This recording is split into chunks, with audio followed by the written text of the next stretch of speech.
रात का समय था और चांदनी अपने पूरे यौवन में थी।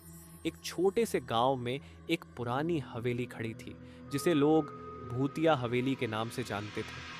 कहानियां कहती थीं कि हवेली में रात के समय अजीब अजीब आवाजें आती थीं और कभी-कभी दरवाजों के खुलने की आवाजें सुनाई देती थीं।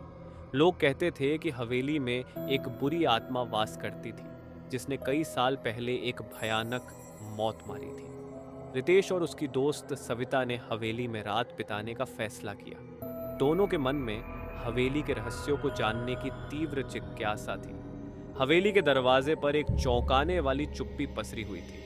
उन्होंने हिम्मत जुटाई और हवेली में प्रवेश किया। अंदर का माहौल भयानक था। धूल से भरी दीवारें, चूहों के किलक और पुरानी फर्नीचर पर जाले।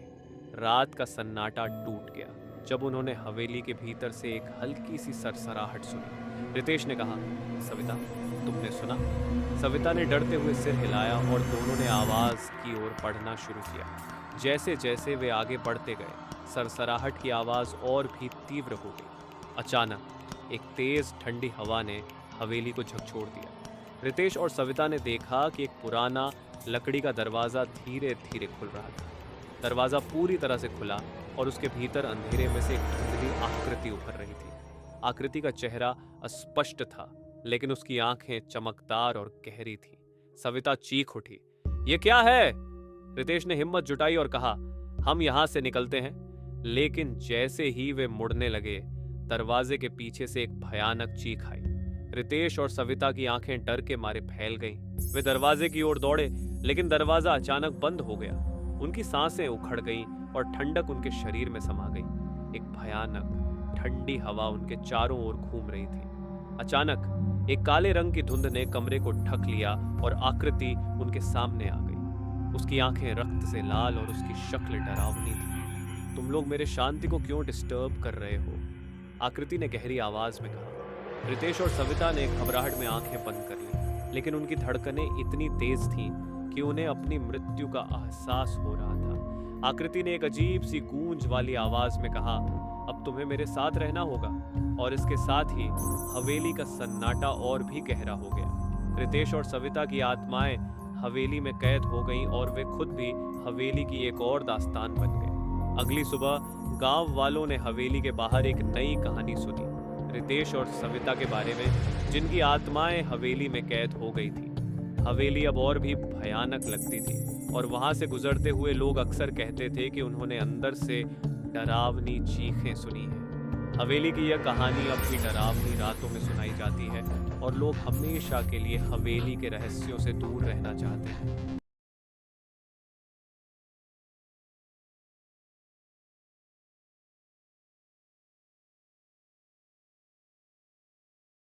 अंधेरी रात थी।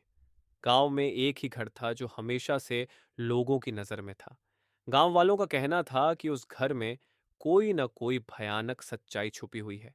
इसी घर में नंदिनी नाम की एक लड़की अपने छोटे भाई के साथ रहती थी। उसके माता पिता का अचानक निधन हो गया था और वह अकेली ही भाई का पालन पोषण कर रही थी। रात के करीब 12 बजे थे। नंदनी और उसका भाई सो चुके थे। तभी अचानक घर में अजीब तरह की खड़खड़ाहट और दरवाजे की खटपट सुनाई देने लगी। नंदनी ने भाई को जगाया और धीरे धीरे आवाज की ओर बढ़ी। उसकी धड़कन तेज हो गई थी। जब वह आवाज के स्रोत तक पहुंची तो देखा कि मुख्य दरवाजा खुद ब खुद खुल रहा था। नंदनी ने हिम्मत जुटाकर बाहर झांका, लेकिन वहां कुछ भी नहीं था। दरवाजा बंद करके उसने सोचा कि यह उसकी सोच का भ्रम था और अपने भाई को फिर से सुलाने की कोशिश की। जैसे ही नंदनी कमरे में वापस आई, उसने देखा कि उसका भाई नींद में बड़बड़ा रहा था। उसकी आंखें खुली थीं, लेकिन वह जाग रहा था। नंदनी ने उसकी आंखों में देखा और उसके भीतर एक अजीब डर का एहसास हुआ।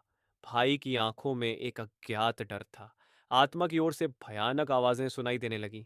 नंदनी ने देखा कि उसकी बत्ती की लौ अजीब तरह से हिल रही थी, जैसे कोई अदृश्य शक्ति उसे खेल रही हो।